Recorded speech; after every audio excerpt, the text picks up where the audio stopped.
Hey guys, welcome back to the channel. As from the title and thumbnail of this video, you have already guessed what I'm gonna say. We are going to Japan. Okay. I mean, we are still, on a verge of getting to Japan.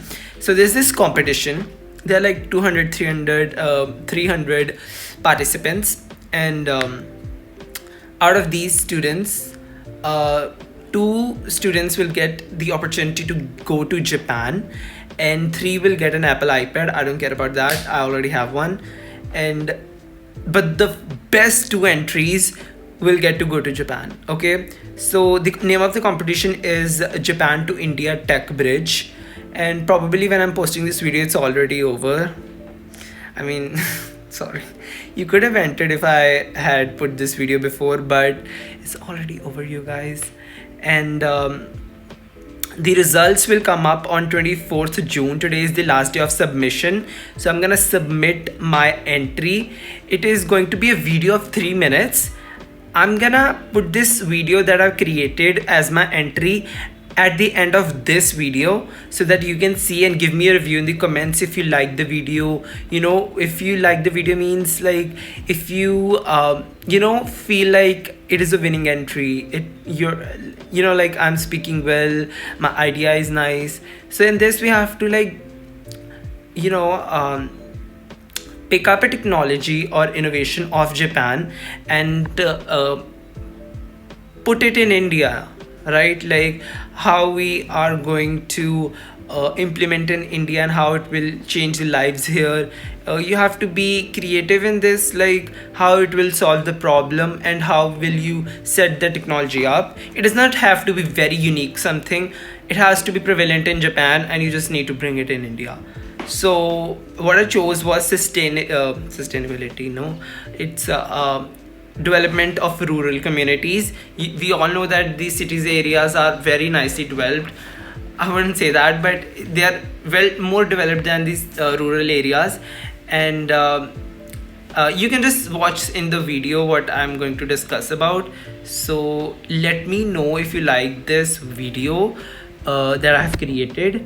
And yeah, like I'm so excited because if they select this video, I'm confident, yeah, I'm just a bit confident that this might turn out to be one of the good entries and we might get to go to Japan, and we are gonna go to Japan and we're gonna shoot a lot of content, we're gonna have a lot of fun. So yeah, like let me know in the comments, and here's the video without any more bug. What if the secret to a smarter classroom wasn't a chalkboard or a tablet, but a lunchbox?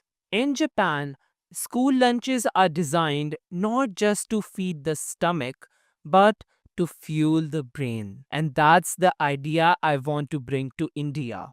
Hi, I'm Yuvraj Basra, a 12th grade student from Springdale Senior School, Amritsar.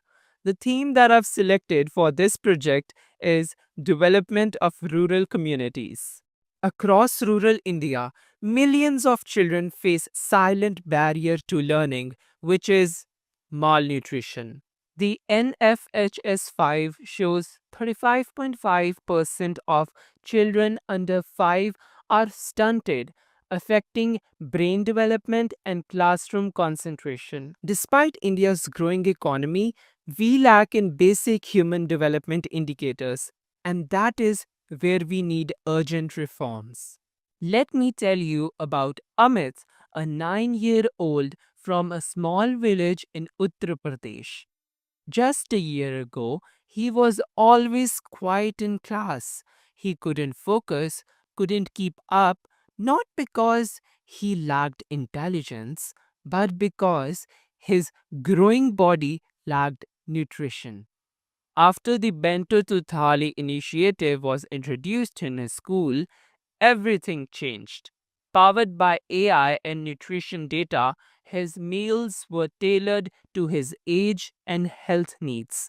He started receiving a nutrient rich thali every day. Inspired by Japan's school lunch system, Kyoshoku, and National Food Education Law, Shokuiku, I propose to you the Smart Thali initiative for Indian rural schools. In India, this model can be implemented as follows. Use AI tools to personalize school meals. Integrate nutrition into classroom education. Partner with local farmers and SHGs for food sourcing. Use district level dashboards to track health and performance. I referred to the following websites for the research of this initiative. What fascinated me the most about Japan is that the students clean their classrooms and serve food to each other, teaching them responsibility, empathy, and dignity of labor. Japan showed us how to feed the brain, and now it is our turn to make sure that every child in India not only gets a seat in the schools, but the strength to succeed there.